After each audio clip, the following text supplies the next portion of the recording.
World food India 2023 हम 2017 के अनुभव के साथ और एक ऐसी परिस्थिति में जब G20 की अध्यक्षता भारत कर रहा है, उसके साथ हम 2023 में पूरी दुनिया के सामने हम एक बेहतरीन प्रयास के साथ और संकल्प विश्वास के साथ में प्रस्तुत होने वाले हैं। मैं एक बात और जोड़ूंगा कि जो 5 पिलर्स हमारे दोनों वक्ताओं ने बताए हैं, मैं सिर्फ उसको पुनरावृत्ति कर रहा हूँ। Super food of India millets Syrian दुनिया की मांग की पूर्ति के आधार पर सामर्थ्य के साथ हम दुनिया के सामने खड़े होंगे, ये हमारा संकल्प है। दूसरा है कि हमारा संकल्प है कि हम निर्यात का हब भारत को बनाएं। तीसरा है कि हम ग्रीन फूड की बात करते हैं, लेकिन नवाचार और स्थायित्व के साथ हम दुनिया की मांग की पूर्ति के वाहक बने। चौथा है कि हम दूध में अग्रणी हैं, लेकिन श्वेत क्रांति 2.0 के आधार पर हम उससे भी ऊंचाइयां छूने का काम करें। और पांचवा है डिजिटलाइजेशन। मैं अगर मिलेट्स की बात करता हूं तो मैं सबसे पहले प्रधानमंत्री का हृदय से अभिनंदन करता हूं कि G20 की अध्यक्षता भारत कर रहा है, लेकिन मिलेट्स के लिए दुनिया के सामने जो उन्होंने प्रस्ताव रखा था वो दुनिया ने माना। हम 40% दुनिया का सिरियन पैदा करते हैं और उसके बाद आज जो दुनिया की स्थिति है उसमें प्रोसेस फूड पहुंचाकर हम दुनिया की ज़रूरतों को पूरा करने का सामर्थ्य रखते हैं। ये संदेश इस फूड फेस्टिवल से जाएगा।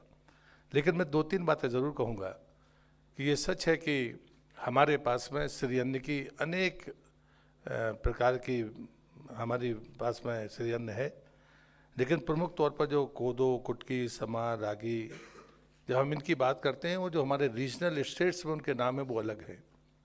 लेकिन पहले कभी ये स्वीकार नहीं था, लेकिन दुनिया ने, जिस मेडिकल साइंस ने इसको स्वीकार किया कि आज जो दुनिया में जितने रोग हैं उनकी तुलना में सिरियन श्रेष्ठ भोजन है। हम एक समय भारत का सर्वोत्कृष्ट भोजन कहते थे, लेकिन दुनिया नहीं मानती थी। लेकिन साइंटिफिक पैरामीटर्स ने अब दुनिया को इस बात का एहसास कराया, ये हमारे लिए बेहतरीन अवसर है। दूसरी बात आती है कि हम निर्यात का हब बनाने की बात करते हैं। ये सच है कि देश की आज़ादी के समय हम आयात करते थे, आज हम निर्यात कर रहे हैं, चाहे वो गेहूं हो, चाहे वो चावल हो, ये सच्चाई है। लेकिन ये जो तीसरा अवसर है वो मिलेट्स का है। लेकिन हमारे सामने 2 चैलेंजेस हमेशा रहे हैं, मार्केटिंग और ब्रांडिंग का, और दूसरा रहा है क्वालिटी पैरामीटर्स का।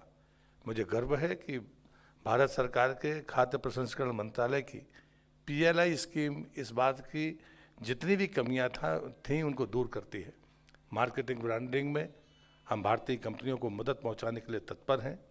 और दूसरी तरफ मैं जो बात कहता हूं कि क्वालिटी पैरामीटर्स के लिए जो चेन और जो मैपिंग हमने फूड लैब के लिए की है, उस पर मंत्रालय भी गौरवान्वित है और भारत सरकार उसके लिए गर्व करती है।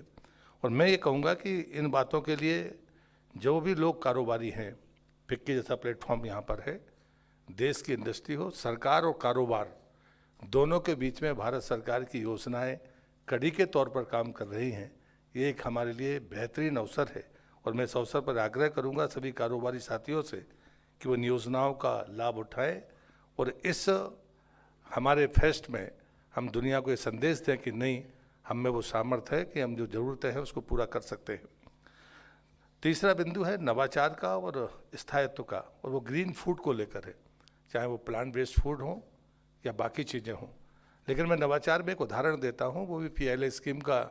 हमारा जो जैविक और इनोवेशन का जो सेक्टर है, उसमें दूध पूरी दुनिया में उसकी मांग है, लेकिन बहुत सारे लोगों को दूध की एलर्जी थी, उससे बने हुए प्रोडक्ट वो खा नहीं सकते थे। लेकिन हमारे यहाँ ही एक नौजवान ने वो इनोवेशन किया और उसमें कोई एंजाइम मिलाकर, ताकि वो लोग भी उस दूध के प्रोडक्ट को ले सकते हैं। उदाहरण के तौर पर मैंने ये बात आपको कही है। इसलिए मुझे लगता है चाहे वो इनोवेशन हो और चाहे वो जैविक क्षेत्र में हमारी पहल हो, ये बेहद ताकत के साथ हम दुनिया के सामने प्रस्तुत हुए हैं। और इसलिए मैं मानता हूँ कि इंडस्ट्री को, सरकार को मिलकर इन योजनाओं का लाभ लेकर हमको अपने स्टार्ट की तरफ आगे बढ़ना चाहिए। चौथा पिलर है हमारा श्वेत क्रांति 2.0।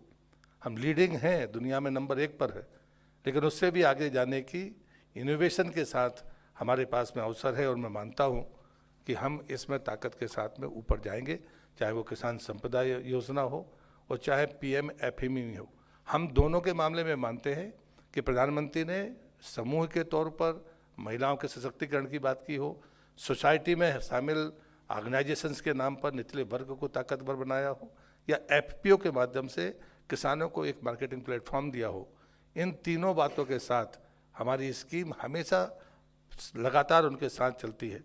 लेकिन जब बात आती है डिजिटलाइजेशन की, तो दुनिया ने माना कि हमारे वो सेल्फ हेल्प ग्रुप जो गाँव में हैं, जिनके पास वो मार्केटिंग की पावर नहीं है, लेकिन उनकी पैकेजिंग, उनकी डिलीवरी का सिस्टम ने, डिजिटलाइजेशन के प्लेटफॉर्म ने उनको भारत से बाहर भी अपनी पहचान दी है।